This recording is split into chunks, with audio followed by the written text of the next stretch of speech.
Hollywood celebrated Teyana Taylor with awards, opportunities, and a carefully shaped public image that made her appear polished, controlled, and fully embraced by the industry. Over the years, she gained critical praise, starring roles, and major recognition that placed her firmly inside Hollywood's spotlight. She appeared in high-profile projects, received major award nominations, and even generated early Oscar buzz for her acting performances. On the surface, it looked like a success story that the industry loves to showcase, a talented performer rising through the ranks with the support of powerful studios and producers.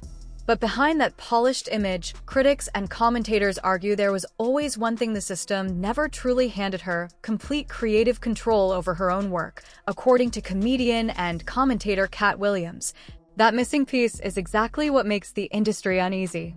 In his recent commentary and stand-up discussions, Williams suggested that the moment Taylor stepped beyond performing and began directing and shaping her own projects, the perception of her inside Hollywood shifted dramatically. In the traditional entertainment system, performers are usually guided by studios, agents, executives, and contracts that control how their image and work are presented. Directors and creators, however, operate with far more influence over the final narrative. They choose what stories are told, what themes are highlighted, and how audiences ultimately interpret a project. Williams' warning suggests that once an artist gains that level of control, they are no longer simply part of the machine. They become someone who can question it. To understand why this idea resonates with many fans, it helps to look at how unusual Taylor's career path has been. Unlike most entertainers who remain within a single lane, she built a reputation across multiple creative fields at once. She first emerged as a teenager from Harlem, gaining early recognition when she was discovered by Pharrell Williams. Soon after, she was choreographing and collaborating with major artists, including Beyoncé. While many young artists were still figuring out their direction, Taylor had already entered some of the most influential creative circles in music. Her career expanded further when she joined Kanye West's label, an environment known for blending music, fashion, art, and film into a single cultural ecosystem. Being part of that circle meant she was not simply performing songs or appearing in videos.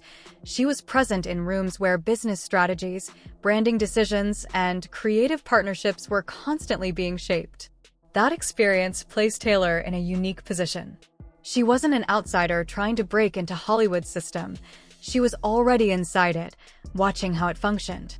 Over time, that exposure allowed her to observe how deals were negotiated, how creative ideas were filtered through corporate interests, and how artists' careers could be elevated or restricted depending on business priorities.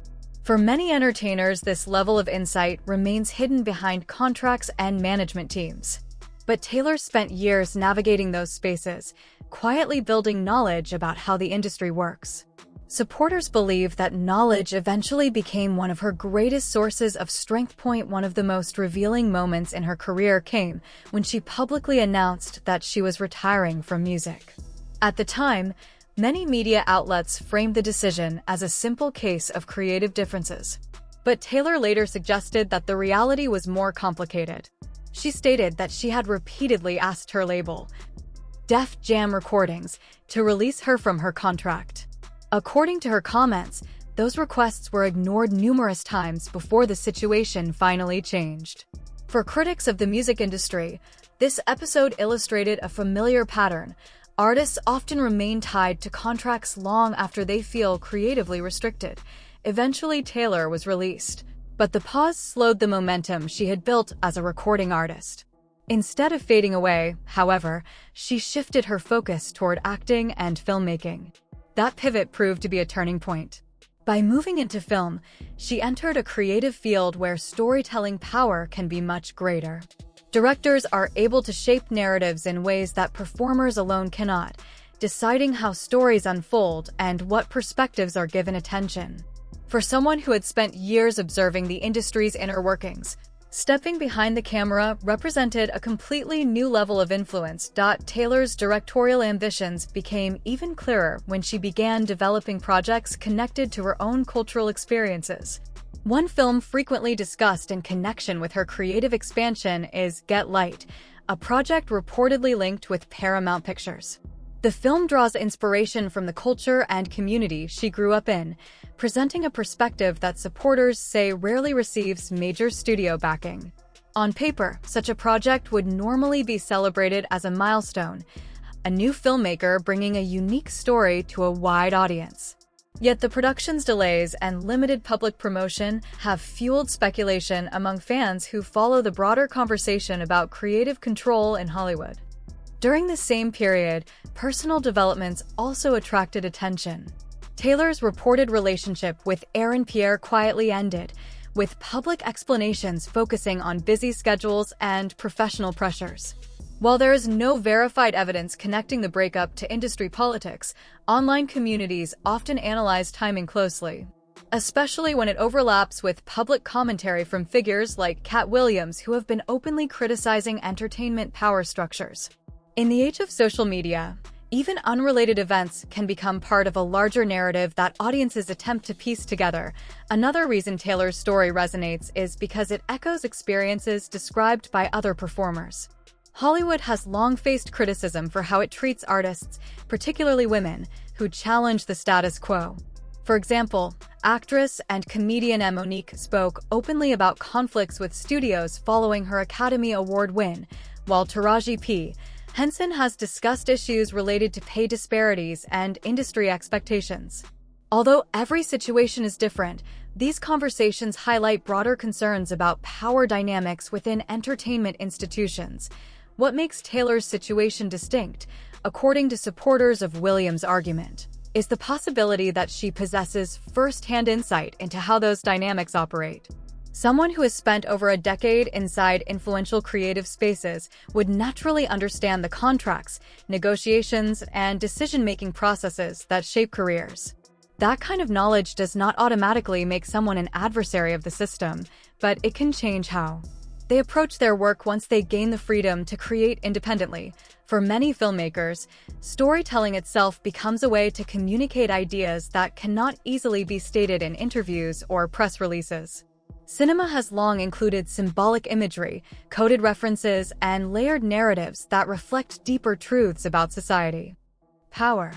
In communities where direct criticism can carry professional risks, these artistic techniques have often allowed creators to express complex messages while still working within the industry. If Taylor continues directing projects rooted in her own experiences and observations, audiences will inevitably look for those kinds of signals within her work. At the moment, the biggest mystery surrounding her creative future is simply when her next major film will reach audiences. Projects move slowly through development, and delays are common for reasons ranging from budgeting adjustments to scheduling conflicts. Still, the silence surrounding certain productions has kept fans curious about what she might reveal through her storytelling once those films finally appear. Ultimately, the conversation surrounding Teyana Taylor is not just about celebrity gossip or speculation about Hollywood politics. It reflects a broader cultural discussion about who controls stories in the entertainment industry. Performers bring talent and visibility, but directors and creators shape the narrative itself. When an artist transitions from being the face of a project to being the person guiding its vision, the balance of power changes significantly. Whether or not Katt Williams' warnings are accurate, one fact is clear: Taylor's career has evolved far beyond the traditional performer model. She has moved through music, choreography, acting, and directing while maintaining a reputation for independence and creative ambition. That combination, talent, experience, and growing creative authority, naturally attracts attention in an industry built on influence and storytelling. As she continues developing projects and expanding her role behind the camera, audiences will likely watch closely to see what she creates next. Hollywood may celebrate successful performers, but filmmakers who understand the system from the inside hold a different kind of power. If Taylor chooses to use that perspective in her work, her films could become more than entertainment. They could become statements about the very industry that helped shape her career.